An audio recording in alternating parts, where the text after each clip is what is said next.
Earlier this week, as some of you will know, we celebrated the memory of Henry Wiremu Taratoa. Now, some of you will know his story well, others not so much. It's an incredible story, and I won't go through the whole thing here. Enough to know briefly that he was someone who studied at St. John's College, worked with Bishop Selwyn for a long time. He was a missionary, a teacher, a politician, and a warrior. But it was the way he brought his faith to that last thing when he found himself fighting for his people that really makes him remarkable. When the Waikato Wars were raging, he and the Tauranga people were supporting the iwi with supplies and allowing self-passage through their region, which meant, of course, that when the British learnt of this, they decided to put a stop to it with guns. And Taratoa and his people had to prepare to defend themselves. Now, his first move was to draw up a remarkable code of conduct for the engagement. And he sent it to the British colonel. And the letter starts, "To the colonel, friend, salutations to you," which in itself, can you imagine? People who are about to be invaded, sending a letter starting "friend" to the potential invaders. And then he lists some laws for regulating the fighting, which he says his people will adhere to. And clearly he is asking that the British will as well. There's quite a few of them, but essentially what he's saying is if anyone surrenders or if anyone is cowardly and runs away or seeks refuge in a church, they will not be killed. They will be captured alive. And that no one who is unarmed, whether they be any Pākehā who is unarmed, whether they be man, woman, or child, will not be harmed. Now, in the first battle, Tauranga soundly defeated the British, and they kept faithfully to those rules of engagement that they'd laid down. Taratoa, most famously, put his life at risk to take water to a Pākehā colonel while bullets were flying around him. Shortly afterwards, Tauranga were caught unprepared by the British, and Taratoa, along with more than 100 warriors, were killed. And on Taratoa's body were found those rules of engagement, together with some pages from the Bible, which finished, "If thine enemy hunger, feed him. If he thirst, give him drink," from the book of Romans. An interesting little bit of trivia there is that just a few months later, they had the first Geneva Convention, and they drew up a list of rules very similar to the ones that Taratoa had drawn up. Now, I've retold this story for two reasons. Firstly, it is a great illustration of the gospel reading, of how Jesus tells us that we are to be out there preaching a gospel of peace and love and giving water to your enemy. But that we're not going to be met with the same thing. We're going to be met with division and strife and persecution and possible death. But if you want to find out more about that, listen to the gospel conversation, because that's kind of what we talked about for some of that. So what I'm more interested in today starts with the question, and I'm going to need you to respond here. How many of you are familiar with that story? Can you wave if you're familiar with that story? Okay. Okay, thanks. Just a handful. I'm sure Jenny would have waved if her video was on. And that fascinates me as New Zealand Anglicans, because when I think of all the saint stories that we do know, and when I was going through making bookmarks for some of your churches for the church mice that we're making, these saint stories are great fun. And quite a lot of them probably never really happened. Who knows? But here we've got a story, and there are many more like it, which are just as amazing and heroic as many of our kind of classical saints. And they really did happen.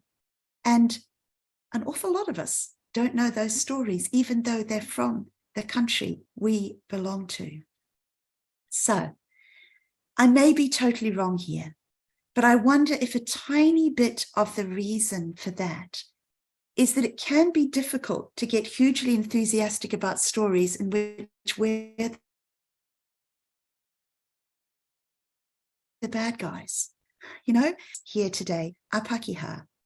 And while part of us loves hearing the stories of that sort of Christian heroism, there's a little bit in us that resists the reminder that our heritage has some pretty ugly bits in it.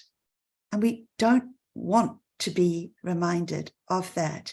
We don't necessarily want to be reminded that most of the most powerful stories of peacemaking and loving enemies from our Aotearoa New Zealand history come from Maori people who hadn't long met the Prince of Peace.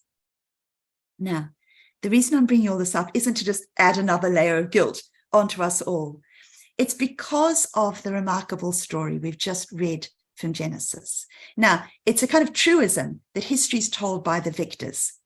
And one of the incredible things about our stories in Genesis is that we hear about people like Hagar and Ishmael. And we hear about them within a story in which the victors, who in this case are Abraham and Sarah, really don't come out well in the story. Abraham, at least this time, had a bit of hesitation about it, but he still goes ahead and drives his firstborn son and the slave woman, who hadn't chosen to be part of this whole thing, out into the desert for the second time. Hagar had already been driven out there by Sarah by harassment when she was pregnant. It's appalling treatment. They could have died. And in both cases, God intervenes, hears them, and reassures them that Ishmael is going to be the start of a great nation. The ancestors of Israel may have behaved appallingly, but God acted with grace, as always. And the Hebrew people kept that story in their holy book, kept that reminder of their shameful behavior and God's grace. It's hard to do. It's hard for us to remember and to retell stories where we personally have behaved shamefully and someone else has behaved with grace. We don't enjoy being shown up, who would? But the writers of Genesis kept these stories because of what it teaches us about God, and that is more important than their pride.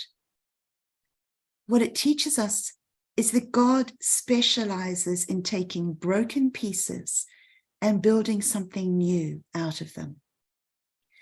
God took the cruelty of Abraham and Sarah and built a whole nation out of the broken pieces of Hagar and Ishmael. Later in Genesis, God takes the betrayal of Joseph's brothers and doesn't make it a good thing.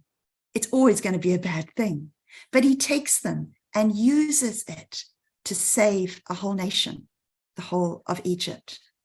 God takes the broken body of Christ, which in itself was not a good thing. Crucifixion is never a good thing. But he takes those broken pieces and redeems the world. So we of all people should be able to face the shame of our pasts honestly, our personal pasts and our historical pasts, because it's only when we hold those stories of shame in front of us, as Genesis does, that we can see clearly what God has done with them. God can take our shameful stories and without ever changing what happened or asking us to pretend it didn't happen, build something we never dreamed of through them if we put them in his hands. So that's my challenge to me and to you this week. Perhaps this week we could think of stories in our own lives that we try not to remember because they shame us. Perhaps we could face them honestly, give them to God, and perhaps then we could begin to see what God, who is the master craftsman and eternal creator, has built already or could build from the broken pieces of our shame that litter our lives. The Lord be with you.